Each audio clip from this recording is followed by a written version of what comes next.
Right now, somewhere on Earth, two people are falling in love for the first time. And even though it happens every day, it still feels strange, because love can completely change the way a person thinks.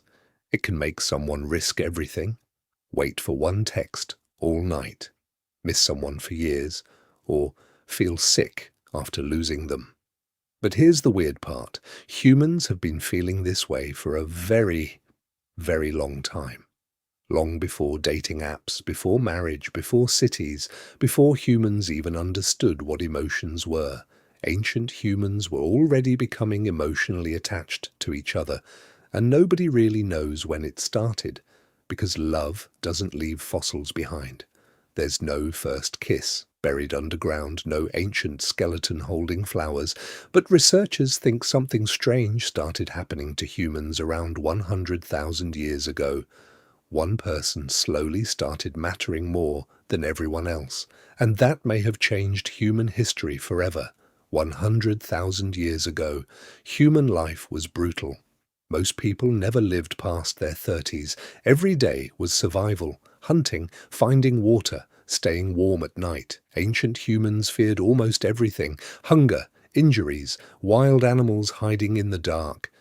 And for a long time, relationships were probably simple: stay together, survive together, move on.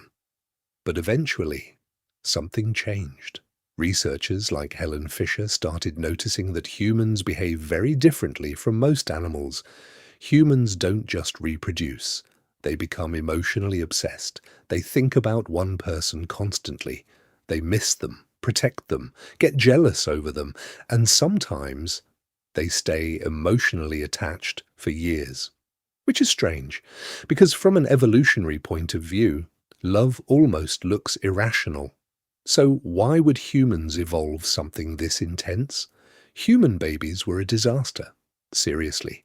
Compared to almost every other animal, human babies are born unbelievably weak. A baby horse can stand within hours. A baby chimp can hold on to its mother almost immediately. Human babies can barely control their own body. They can't walk. They can't survive alone. They need constant protection for years. And according to researchers like Blaffer Hrdy, this may have changed human relationships forever, because raising a child alone in the ancient world was almost impossible. Imagine trying to protect a baby while searching for food, avoiding predators, carrying water, surviving freezing nights. One person usually wasn't enough, so humans slowly started doing something unusual.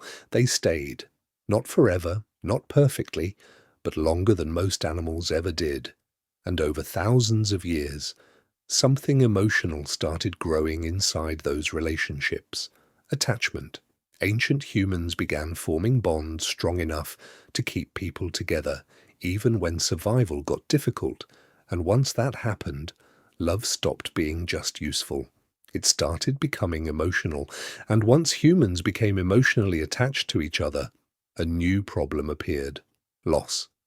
Because now, losing someone didn't just mean losing another member of the group. It felt personal. Somewhere in prehistoric Africa, someone waited for a person who never came back. Maybe they were injured during a hunt. Maybe they got attacked by an animal in the dark. Maybe they simply disappeared. And for the first time, another human being felt impossible to replace. Researchers believe this is when human emotions started becoming much deeper, because attachment changes the brain.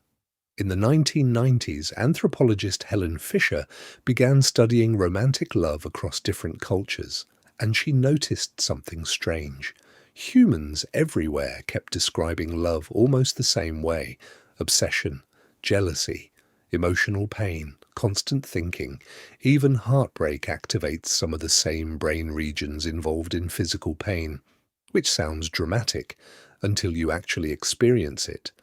Love could now affect sleep, focus, appetite. Ancient humans probably didn't understand why they felt this way.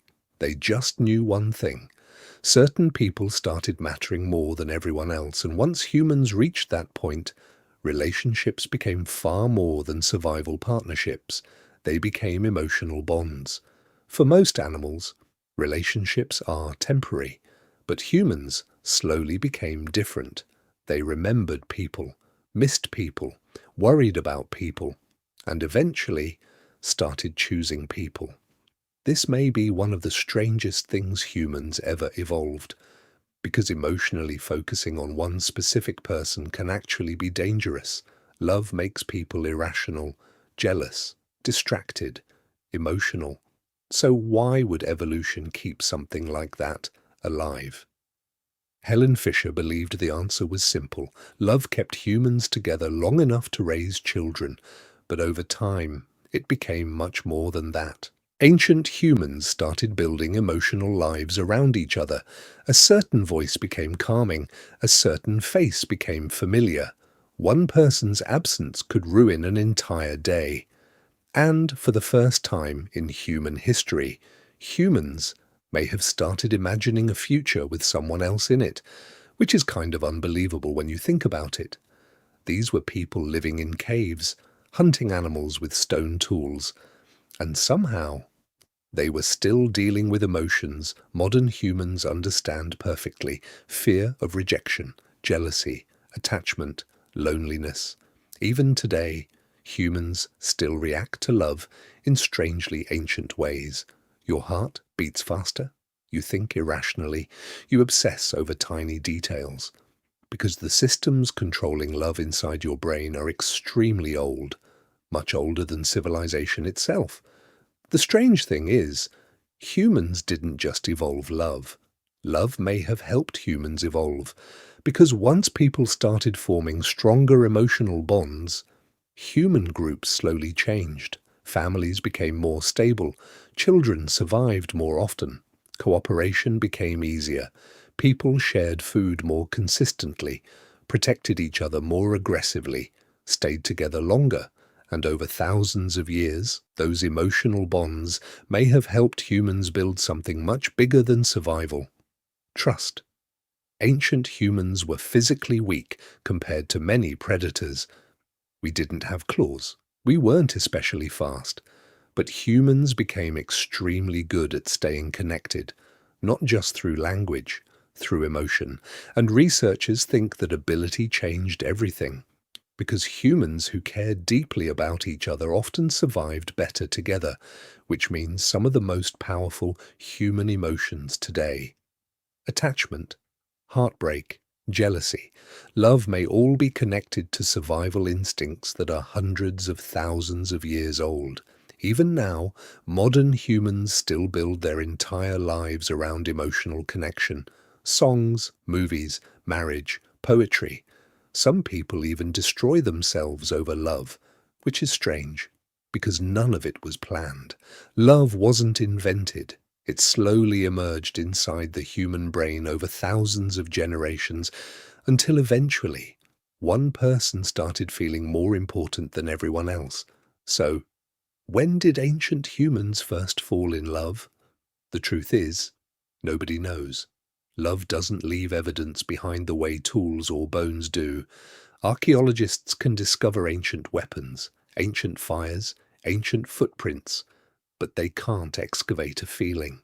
They can't find the first human who stayed awake all night thinking about someone, or the first person who felt jealous, or heartbroken, or terrified of losing someone they cared about. Those moments disappeared thousands of years ago, but the emotions didn't.